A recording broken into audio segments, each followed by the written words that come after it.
है कि P का मान ज्ञात कीजिए, जिससे ये तीन रेखा जो है, ये तीनों रेखा का समीकरण दिया हुआ है। जैसे ये एक रेखा, एक रेखा, एक रेखा, इस तीनों रेखा का ये तीनों समीकरण है।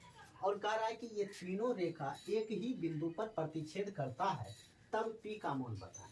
अब देखिए कि ये तीनों रेखा एक ही बिंदु पर प्रतिच्छेद कर रहा है, मतलब एक बिंदु ऐसा है जो तीनों के लिए सेम है। तो इससे हम क्या करते हैं कि जब ये दोनों रेखा एक दूसरे को प्रतिच्छेद कर रहा है, तो इस दोनों रेखा के समीकरण से सोल्व करके अगर x और y का मान निकालेंगे तो इस बिंदु का मान आएगा। वही किए, समीकरण 1 और 3 को सोल्व करके x और y का मान निकाल लिए, जो इस बिंदु का मान आ गया।